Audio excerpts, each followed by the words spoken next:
Halo semua, jumpa lagi dengan saya Aris, tentunya di channel Manting ID.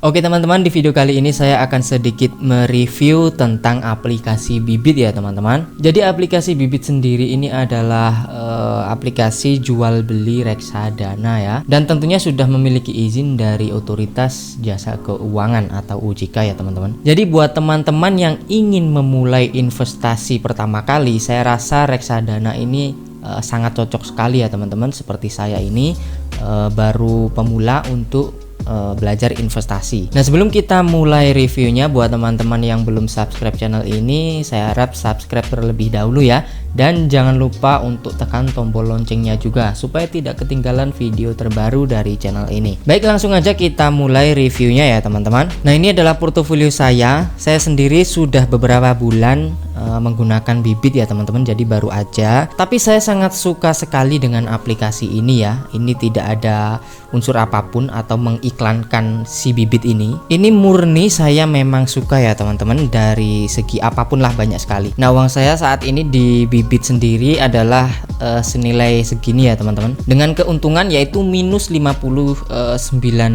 Tapi saat ini kita tidak bahas minus plusnya dulu ya teman-teman, tapi kita bahas aplikasinya dulu. Baik, yang pertama dari user interface-nya itu sangat user friendly sekali ya teman-teman, sangat mudah dipahami dan simple. Pokoknya saya suka lah. Mulai dari atas sendiri itu ada tampilan portfolio kita, yaitu total dari nilai semua portofolio kita ya. Kemudian di bawahnya ada sebut saja anak dari induk portofolio tadi ya teman-teman. Jadi yang atas sendiri itu kan total semua dari masing-masing portofolio, total keuangan kita seluruhnya ya. Tapi yang di bawah itu adalah portofolio yang sudah kita atur secara terpisah ya teman-teman. Kemudian langsung aja teman-teman scroll ke bawah, di bagian situ ada Robo Advisor. Robo Advisor ini adalah sebuah robot yang telah merekomendasikan kita untuk membeli reksadana apa, seperti itu ya teman-teman. Tapi jangan khawatir, nanti kita akan bahas satu persatu ya teman-teman. Selanjutnya yaitu ada produk atau produk reksadana dari aplikasi Bibit ini ya. Kita bisa membeli, jadi kita membeli reksadana sendiri tanpa rekomendasi dari Robo Advisor tadi ya teman-teman. Kemudian di bawahnya lagi ada artikel-artikel atau berita-berita ya teman-teman. Tentunya kalian bisa membaca berita-berita terupdate mengenai reksadana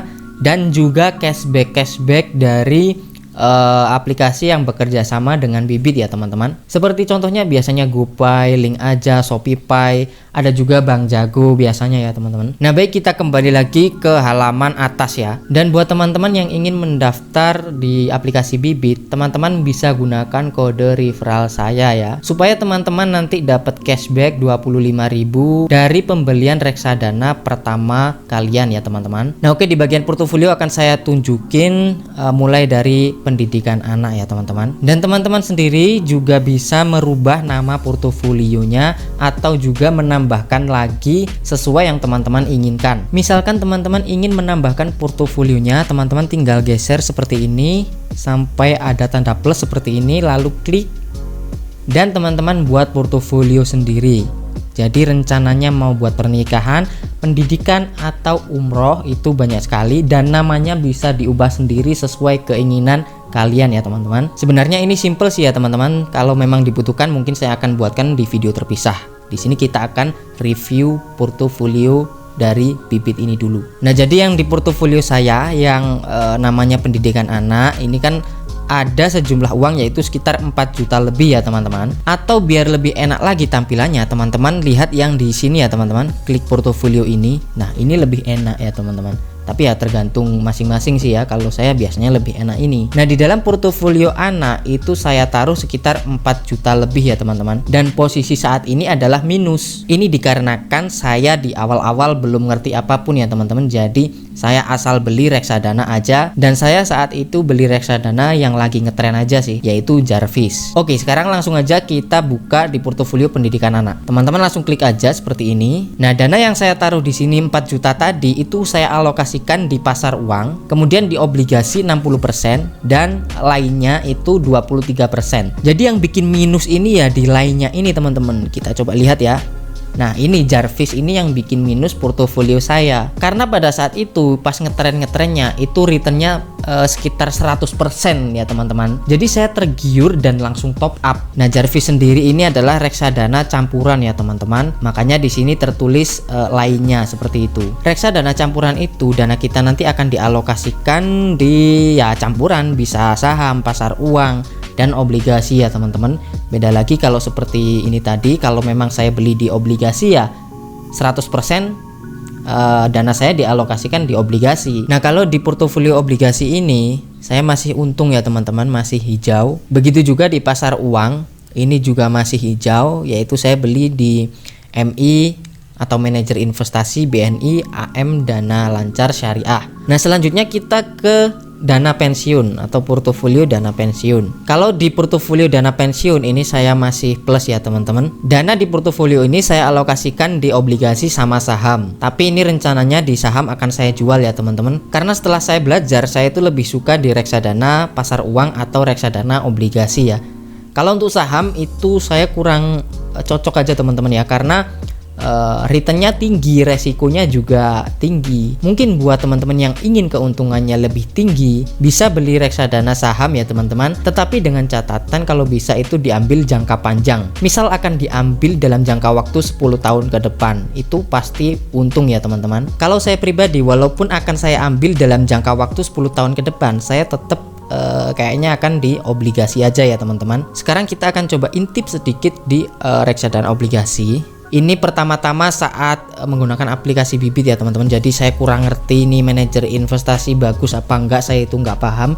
Saya asal beli aja. Tapi ya alhamdulillah masih hijau ya teman-teman, atau masih untung. Kemudian obligasi Dana Mas Stabil ini saya sudah mulai mengerti ya. Jadi saya membeli di Dana Mas Stabil. Dan ini juga baru aja teman-teman ya, baru beberapa hari itu saya beli di sini. Nah, ya karena ini bagus ya teman-teman, tapi ini minimal pembeliannya itu 10 juta ya, beda dengan yang lainnya. Kalau yang lainnya teman-teman itu bisa beli dengan minimal pembelian 10.000 sampai 100.000 lah, itu bisa ya. Tapi kalau Dana Mas Stabil ini memang agak sombong ya Dana Mas Stabil. Baik, itu sedikit gambaran dari portofolio saya ya. Sekarang kita lanjut ke tab transaksi. Nah, di tab transaksi ini kalian itu bisa melihat transaksi yang sedang berlangsung. Misalkan kalian beli reksadana, nanti masuknya akan di order sini.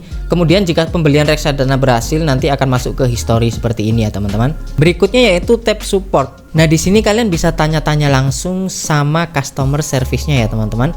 Nanti akan dibalas dalam 2 jam biasanya, seperti itu. Nah, kemudian di bagian profile ini kalian juga dapat merubah profil resiko kalian ya, yang sebelumnya sudah direkomendasikan oleh Robo Advisor. Teman-teman bisa merubahnya dengan cara seperti ini. Klik di bagian sini.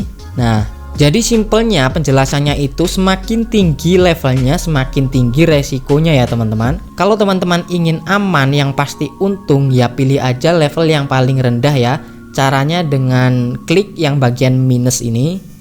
Nah, ini adalah konservatif ya teman-teman, atau profil resiko yang paling rendah. Kalau posisinya seperti ini, dana kalian akan dialokasikan ke pasar uang sebesar 70%, kemudian obligasi 20%, dan saham 10%. Begitu juga sebaliknya, kalau teman-teman ingin return yang tinggi, teman-teman tinggal plus aja ini. Nah, ini level yang paling tinggi resikonya atau paling tinggi juga returnnya, yaitu agresif. Jadi nanti jika teman-teman top up, dana akan dialokasikan ke pasar uang 10%, obligasi 20%, dan saham 70%. Jadi sebagian besar akan dialokasikan ke saham ya teman-teman. Nah, mudah-mudahan sampai sini paham. Semisal kita pilih profil resiko yang paling kecil atau ya 2,5 inilah ya levelnya. Kita simpan hasil seperti ini. Kita scroll ke bawah. Nah, teman-teman bisa lihat yang rekomendasi sebelumnya tampilannya seperti ini menjadi seperti ini. Ini kalau rekomendasi Robo Advisor. Jika ingin top up langsung ya tinggal klik investasi sekarang. Kemudian ketikkan mau beli berapa, mau top up berapa maksudnya.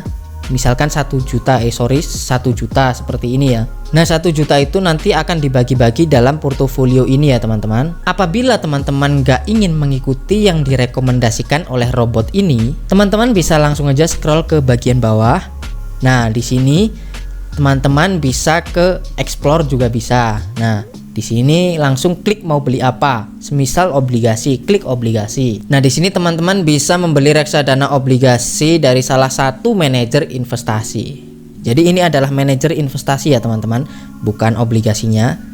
Oke, sekarang kapan waktu yang tepat untuk beli atau top up reksadana di Bibit ini? Kalau saya sendiri kalau mau beli di pasar uang atau obligasi ya top up kapan aja teman-teman ya. Kalau ada uang lebih, entah itu 1 bulan 2 kali atau 3 kali bahkan 4 kali, saya nggak peduli. Pokoknya ada uang ya saya top up. Misalkan di bulan itu nggak ada uang sama sekali ya biarin aja. Kalau saya nggak terikat per bulan itu wajib nabung, di sini enggak teman-teman ya. Tapi kalau teman-teman ingin seperti itu juga lebih bagus. Jadi per bulan itu rutin nabung, misalkan 1 juta itu lebih bagus ya teman-teman. Kalau memang teman-teman punya pendapatan rutin. Nah, sebenarnya ini banyak sekali yang mau saya bahas, gimana cara memilih manajer investasi yang baik dan benar, dan masih banyak lagi fitur-fitur yang menyelip yang belum saya bahas di dalam video ini. Tapi kalau saya bahas di video ini bisa panjang durasinya ya teman-teman. Jadi akan saya buatkan di video terpisah supaya tidak terlalu panjang. Oke, mungkin segini dulu yang bisa saya share di video kali ini. Saya akan terus